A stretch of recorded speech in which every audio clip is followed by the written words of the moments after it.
Hi, welcome to Three Nerds in a Podcast. Today, we're going to go over our picks of top movies of 2015. I'm Tony. I'm Trey. I'm John. And we're going to start off with John's picks today. John? Alright, so a big one was one of the biggest movie financially of the year, Star Wars Force Awakens. Always been a big Star Wars fan since the beginning. Well, not since the beginning. I mean, I'm only 20 years old, so the beginning happened before me. Anyway, ever since when I was 4 years old, Episode 1 came out, so been a big fan since, and so this new one came out, and it was everything that everyone wanted.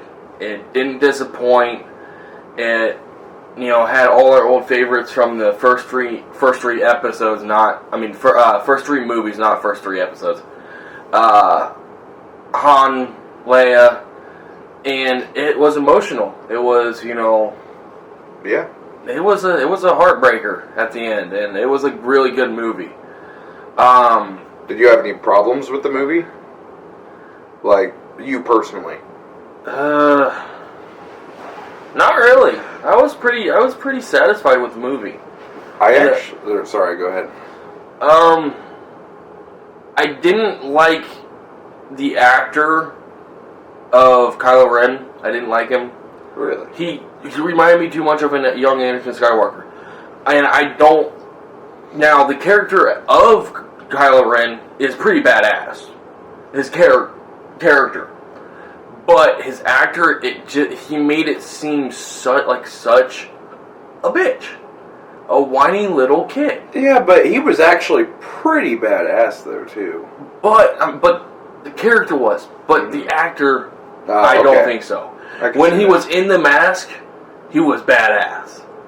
But when you saw his face and how whiny he was and just how much like a teenager he acted, I didn't care for him. I, personally, really enjoyed the character of Kylo Ren, honestly because I felt like they made him whiny on purpose. Like John said, when he was in the mask, he was really badass and imposing. But when he took the mask off, all of a sudden you saw he was just a scared little kid trying really, really hard to fill Daddy's shoes. And Granddaddy's shoes. Granddaddy's shoes, right. But I think that they did that completely on purpose, Like, he's supposed to be out of his element, And I really like the casting choice of Adam Driver, and that's really kind of, I don't know, it feels like a controversial opinion whenever I voice that, but I think he did good because he's a good actor, but he does not have the sex appeal of someone like, say, young Harrison Ford does. He's not a super pretty man, but even so, he's still a good actor and carries a very imposing role without having that sort of sex appeal. I disagree, and the thing is, even if they did it on purpose, it's just my point. It's just, even if they did make the whiny parts on purpose, I'm not necessarily saying his acting is bad. I'm not saying he's a bad actor. I just didn't care for the whiny parts. Mm-hmm. I saw it way too much in the first episodes 1 through 3 with Anakin Skywalker and all that. I didn't want any more of it. So you just dislike the character more in general than you like the choice that they made plot-wise? No, I like the character, I just don't like certain parts, and I thought it was emphasized by the actor on those certain parts, and I think that's what kind of drove it, and, Well, I agreeing with Tony, I think it was part of the character development, because the whole movie he's struggling, trying to go strictly towards the dark side, and he's fighting off the light, and I think it creates that whininess because he can't figure out what he's doing. But overall, I think he did a great job with Kylo Ren, and I think the character was awesome, and he's going to be even better in the next two movies. I think this was just the setup. Whereas like Darth Vader, he was already established, he was already who he was. He isn't Vader yet. He's building there. True. I'm not saying anything bad about, I think the next two movies are going to be even better. Mm-hmm. I think they're in a very positive direction, and I think Star Wars is in good hands with these movies. Okay. After seeing that one and how well it did and how well it actually was, it wasn't just like the money wasn't just because people wanted to see the next Star Wars movie. The money was well deserved. It was well earned. Mm-hmm. And I mean, so besides Kylo Ren, the thing with Snoke, Yeah. Snooki, and how he was projected as a large, overly giant thing, but he was just a hologram. I love that. BB-8 droid, freaking adorable, and it was. I want one. Everything Jar Jar should have been. No, and the thing is, because he didn't talk. It's another R2-D2 with like the funny little quirks. Oh yeah. The little things, and then Rey, even though she didn't play that big of a part of the movie, she did, but she didn't. It didn't seem like she was there. She wasn't as voiced. She wasn't that loud as Finn was. He was more the voice, but Rey was more the quiet powerhouse. Yeah. And I think she was actually probably the biggest part of the movie, especially with the big theory about who her father is. Yeah. And if it is Luke, which is a whole different discussion. But honestly, that's the reason I picked this movie. It was everything it should be and more, and it's going to be follow into the next movies, and it's going to be great. So I agree. Going to move on to Trey with his first pick. All right. My first pick is going to be It Follows. I actually really enjoyed that movie. It was a really weird one, and Tony, you've seen it. John, you haven't, right? I've not seen it. It's the whole premise. Long story short, there's a creature that always follows you, and it never stops, and it can be transferred through sex, and it just goes down the line. But it never stops following you, and the movie used that to create a sense of suspense that I haven't really felt in a horror movie in so fucking long. Mm-hmm. It was so artistically done, and I did some research into it, and the director said it was a nightmare that he used to have as a kid, a reoccurring nightmare, but it without the sex part, just the creature following him. And he wanted to capture that into a movie, but he had to add more of a plot point and how it got there and how it transferred. So that's what created the movie, and I think he did a really good job capturing that nightmare aspect. I think that some of the shots in that movie were simply 100% spectacularly done. One of my favorite shots is, I can't remember, they're in their room or whatever, and the door, they're pounding at the door, and only the person that the creature is following can see it pounding at the door. Mm-hmm. And the door opens, and a man walks through the door. He's like Frankensteinishly tall, like he's huge. Like, he reminds me of Frankenstein, really. And that one specific shot in the movie, I think, was done so well, I was actually, like, a little bit frightened by it. Mm-hmm. You know, it was unexpected because you'd never seen, like, this specter before, like this specific character, and he's not in the rest of the movie because the creature takes on different forms of different people as it's following you. So just to have that sort of quality for like a throwaway shot, I think's pretty freaking sweet. And I had two other shots that were my favorite. One of them being in the high school. The camera is in a fixed point, and the main characters are in the school trying to find who gave it to the main character. And the camera's at one fixed point rotating 360 multiple times.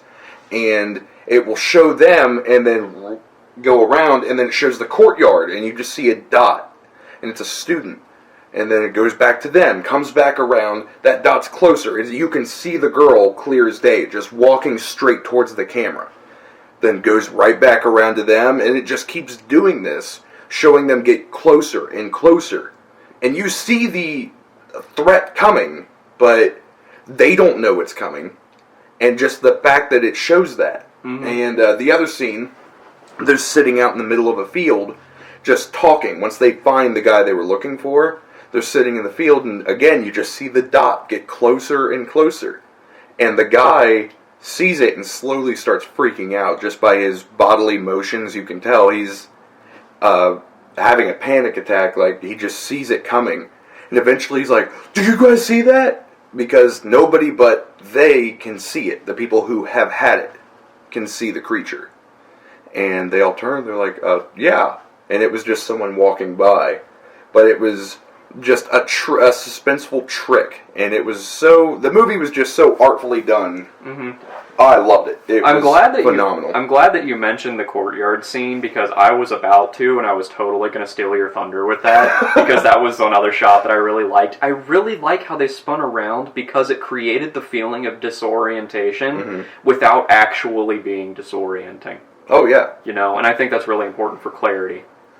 Now, like I said, I haven't seen this movie, but I've watched a couple things on it. I've heard about it, and I know the story of the movie. And it was, I have to say, it was probably, I haven't seen it, I want to see it, but it was a very original idea. Mm-hmm. You know, I mean, yeah, things follow you all the time, blah, blah, demons, monsters, blah, blah. But the sexually transmuted thing, and that's kind of, honestly, that kind of ties into real-world situations where you get an STD, it follows you forever. Yeah. Yeah, that's a really good point. It's kind of an analogy for STDs also, while also showing, this is one of the only movies I have ever seen in my life that can truly make me feel like I'm watching a dream. Like, movies that are in a dream, they never really capture that weird enigma. You know, where you don't have the answers. This movie, you don't know where it is, when it is, you don't know anything about it. They never clarify. And that ambiguity of the movie makes it really interesting and really sells that point. So, but, yeah, I really enjoyed it, and because of that, that's why it's my top pick. Just, I haven't seen a movie like that, ever. Tony, what's your pick, or one of them? Well, my first pick would have to be Crimson Peak. And I know the movie wasn't really universally accepted as Guillermo del Toro's best work, and obviously it wasn't. I mean, I enjoyed Pan's Labyrinth significantly more, but I will say I am a huge sucker for atmosphere, and I'm also a huge sucker for Guillermo del Toro, so I'm a little bit biased. He's pretty much an expert at crafting monsters and atmosphere. He really is, and I think this movie really shows. In a lot of ways, for a horror movie, it was profoundly average. The plot was average. It was mildly predictable. But the atmosphere, the gothic horror atmosphere that was crafted by this movie was, I think, phenomenal, honestly. And the casting choices were 110% top-notch. Honestly, it really, really was. Now, the story, without being too terribly spoilerish, Tom Hiddleston's character is a wealthy, or not so wealthy, inventor. He comes from a wealthy family, they're extremely down on their luck, and he travels to different cities trying to get a loan for his invention that digs into the earth and mines minerals. Whatever, he makes a young blonde woman fall in love with him and travel back with him to his estate in London, newly married. And I think that anything basically set in the Victorian period, I'm a huge sucker for, honestly. Like From Hell, you know, the movie about Jack the Ripper with Johnny Depp. It's just a really interesting time period. It really is, and like, I'm a huge sucker for that. So when that movie, you know, was being advertised, Guillermo del Toro is going to be doing a gothic horror masterpiece, I was like, oh jeez, and I was on the edge of my seat. So, a question, because I haven't seen it. John, have you seen it? No. What was the big selling point for it? What made this movie, because you said it was very average all around, but the setting was phenomenal, and the actors were phenomenal.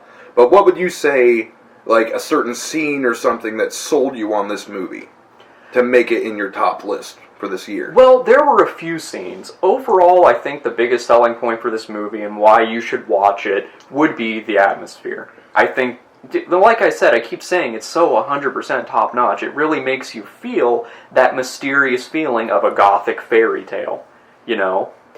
The monster crafting, although I definitely wish there was more of it, was really amazing.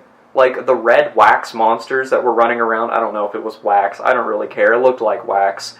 They were amazing, because Guillermo del Toro is so good at practical effects, mixed with CGI, that the monsters look believable. Like, when she's running down the hallway chased by a specter, you kind of feel like the specter's actually there.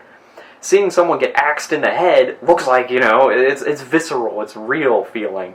Do you know if But they it's were still- real? Like, were they just they were prosthetic effects mixed with CGI. Very cool. And I don't know. I just think the movie was so phenomenal. It was one of my favorites of 2015. One of two. Awesome. Yep. Yeah. All right.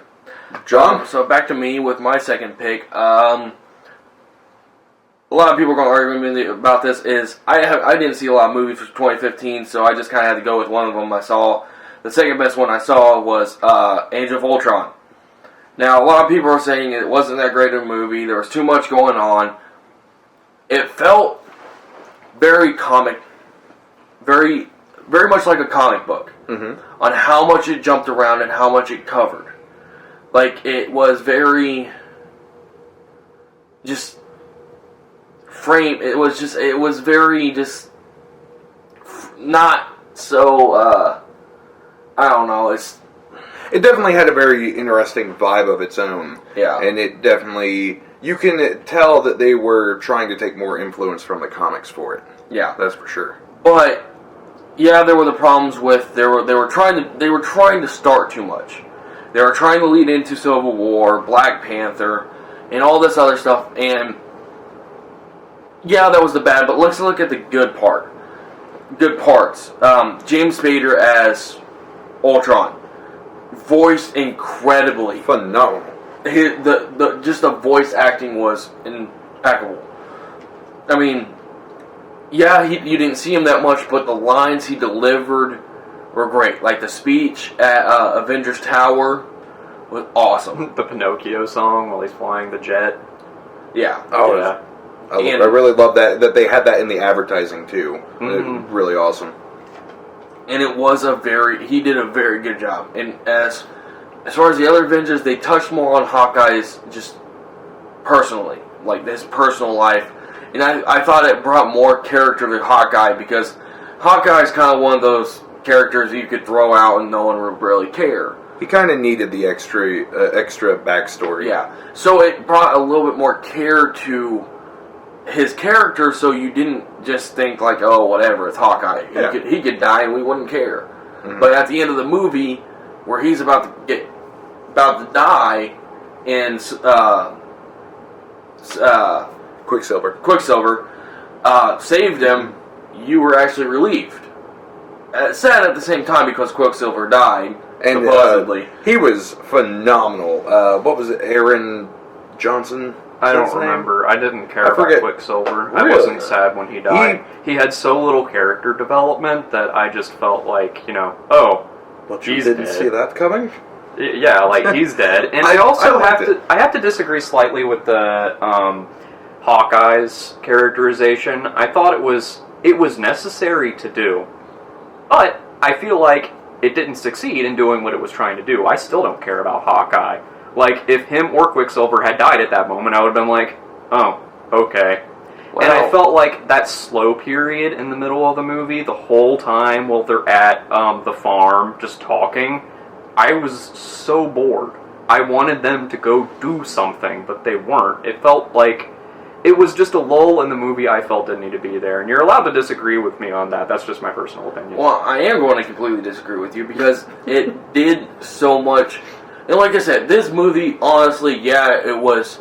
There was so much setting up they were doing, but they set up for everything so well. They did that actually very well. And that farm scene set up not only Thor Ragnarok, American Civil War, and American Civil War. Like, the arguing between Tony and Cap. And, the Ragnarok scene in the pool of the cave or wherever Thor went, it did a bunch of setting up, and that was what it was meant for. This is what that movie was meant for, and a bunch of people got upset about it, but I thought they did very well at setting up for the next movies. A lot of people could not like that, but I liked it. I thought it was good.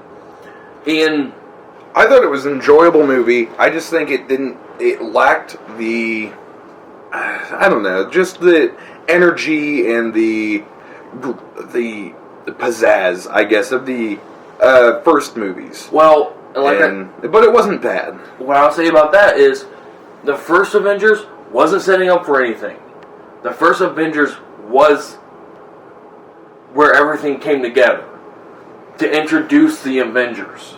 Yeah. As the Avengers. This movie, if you look at what it was supposed to be and what it was made for, it did exactly what it was meant for. Yeah. And that's why I thought it was such a good movie, personally. Mm-hmm. It did what it was meant for. You had all the quips and stuff from Cap and Tony. Language.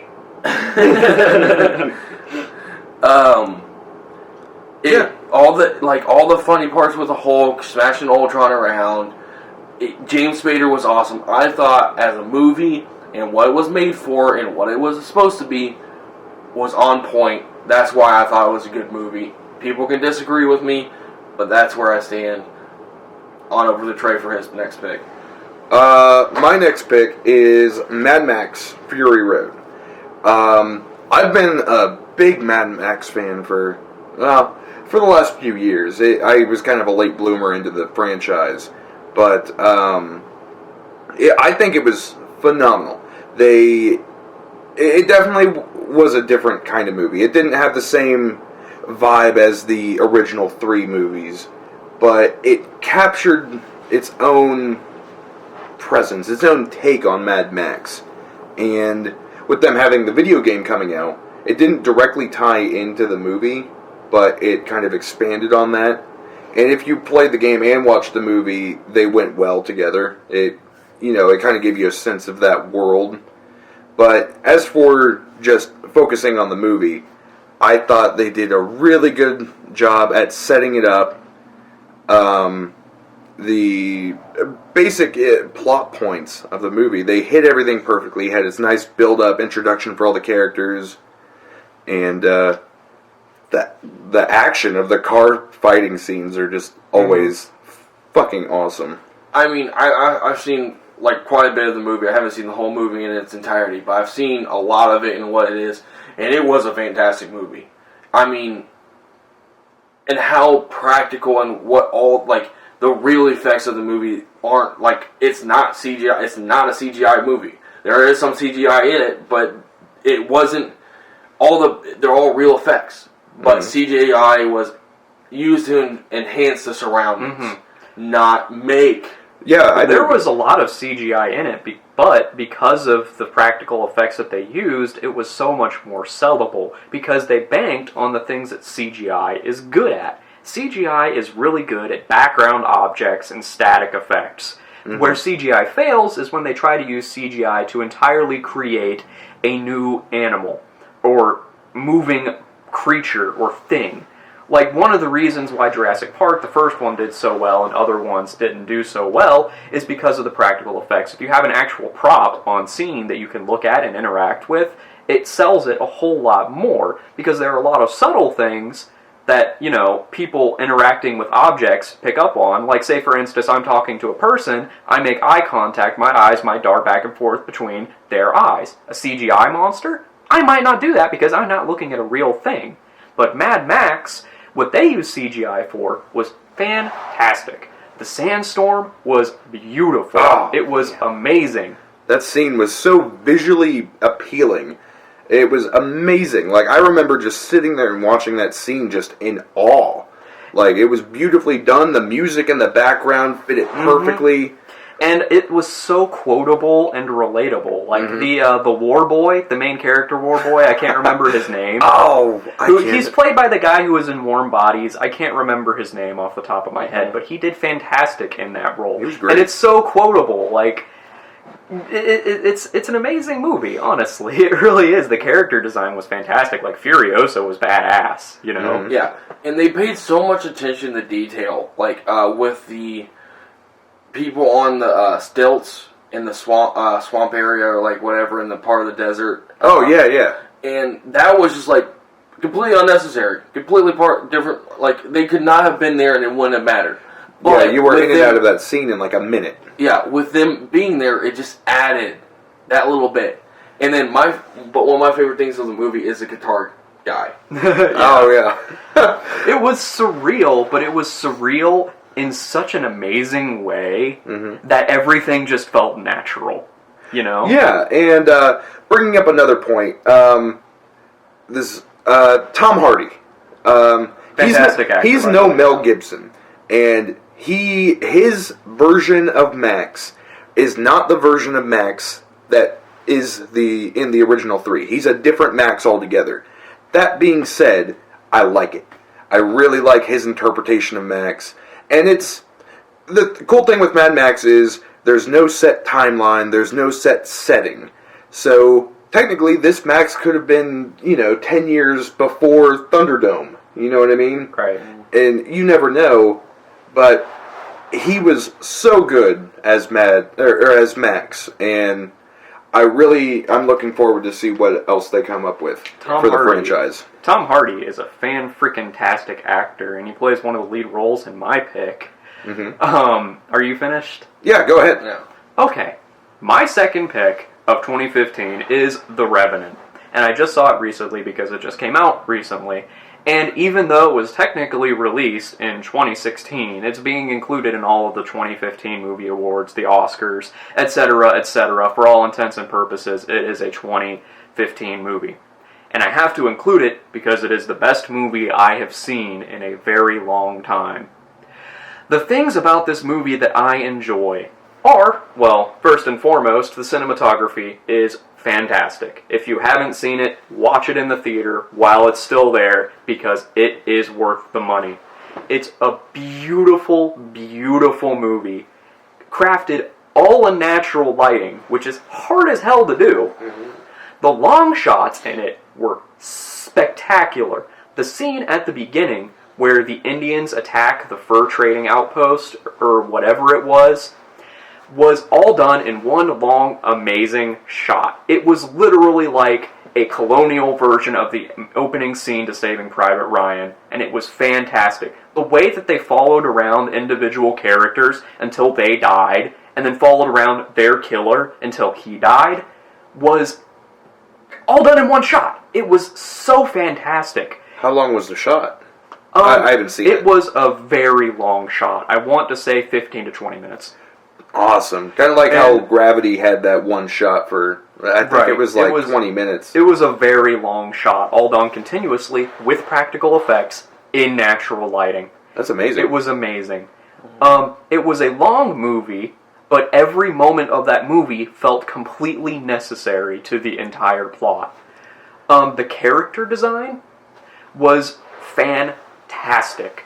Tom Hardy's character and Leonardo DiCaprio's character both completely sold that movie. Even though Leonardo DiCaprio maybe only had like 20 lines in the whole movie, the emotion, the raw feeling that he could display on his face just from looking at the camera is just mind-blowing. He's fantastic. And Tom Hardy sold the role of this racist, backstabbing fur trader so well that I wanted to kill him at the end. Like, really, I did. And I'm not going to sell the ending to you because I want you to go watch it. But it was amazing. His character plays a despicable shithead better than anybody else I've ever seen play a despicable shithead, except for maybe David Tennant and Jessica Jones. But, the movie is 10 out of frickin' 10. You have to go see it. If you don't go see it, I'm disappointed in you, and so is Tom Hardy. Now, I heard Leonardo actually slept in a horse. Uh-huh. There is a scene in a real in a real horse? I'm not sure about that. No, it was a real horse. Well, from what I heard, it was a real horse. If that's true, oh my god, that's amazingly disgusting, because there is a scene where he not won an Oscar running out of an attack from I can't remember if it was the French or the Indians. I'm not sure. But he was escaping on a horse, and the horse falls over a cliff, and the horse dies, and he cuts open the horse, guts it, and sleeps inside of it so he doesn't die of hypothermia. And it's a very graphic movie, I will say that. If you're going to watch it, don't take your kids. It's graphic. It is extremely, extremely graphic, but it's done in a very... I don't want to say tasteful, because that's not really the right word for it, but it's done in a way where it doesn't feel over the top. It feels just right for what is occurring in the scene. It feels very real. It feels real. It feels like you will literally cringe at certain points. A character towards the end of the movie has several of his fingers chopped off with an axe during a fight scene, and it's very quick, but the audience literally, like, oh god, they like groaned and cringed at it. And yeah, it was... That's awesome that movies are actually getting to that point that we can capture such emotion and, like, cinematography. I think this is the golden age of cinematography. Not so much of writing, but how cameramen are filming the movies nowadays. Golden age. Now, I am phenomenal. I am singing this movie praises, but I do have to tell you what I didn't like about it, because I am a horrible cynic.